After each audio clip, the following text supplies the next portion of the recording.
For those who have never played the first two OlliOlli games, they were high-score chasing, trick-comboing 2D arcade greats that, while really fun, could also be brutally difficult.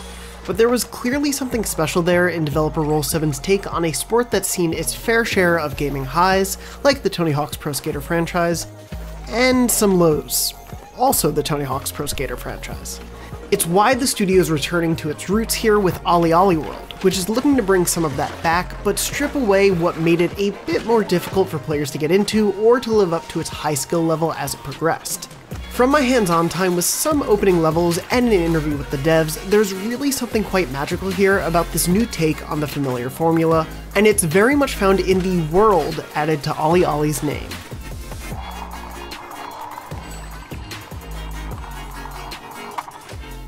Set on the fictional island of Redlandia, OlliOlli World is a 2D game within a 3D world that could easily be a setting in Adventure Time's land of Ood.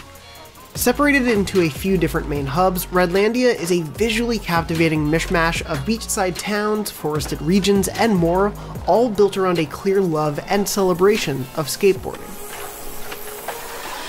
In what feels like a more surrealist take on Rocket Power's ocean shores, Redlandia is pure skating nirvana, with ramps to ollie off, rails to grind, walls to ride, and plenty of lines to let you connect one trick to the next.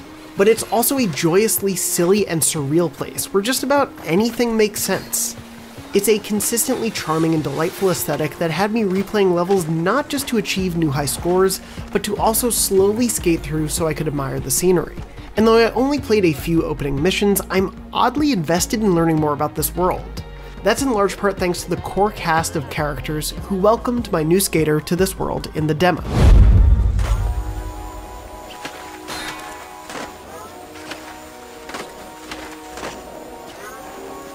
This love of skating permeating the world filters down, obviously, into OlliOlli World's gameplay.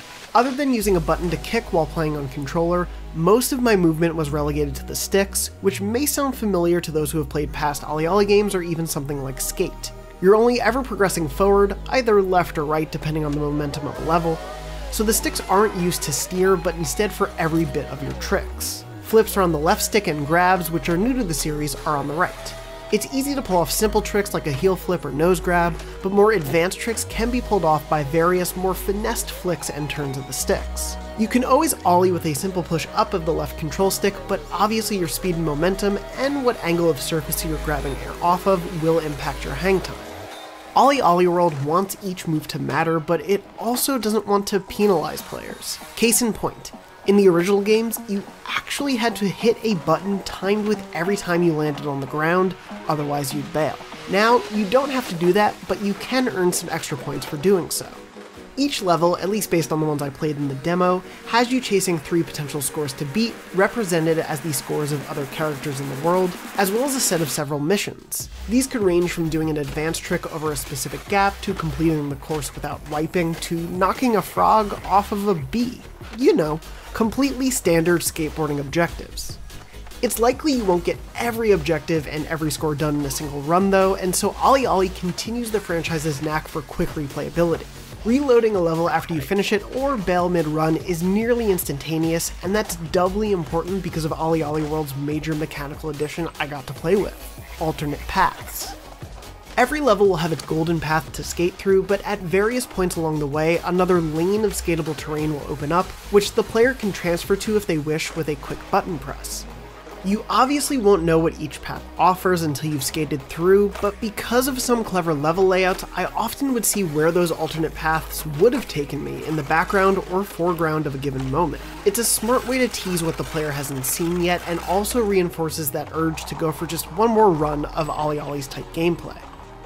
But even if you're not chasing scores and just want to explore the world, have a chill run, and maybe talk to a fortune-telling fish, OlliOlli World captures both the intensity and the joy of what skateboarding can be.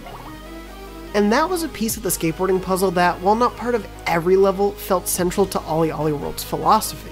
And that is, skateboarding is fun. It's fun to chase the perfect line, but it's also fun to just hang out and enjoy the wind blowing by as you curve around a corner. I assume, of course, there is wind in Redlandia. I forgot to ask the developers about that important bit of lore.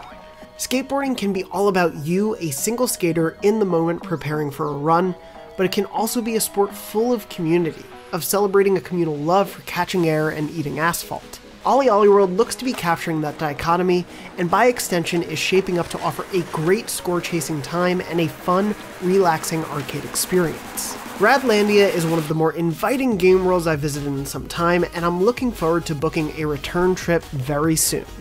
For more on OlliOlli World, be sure to check out the latest trailer for the game, and for everything else in the world of virtual skateboarding, you're already in the right place, IGN.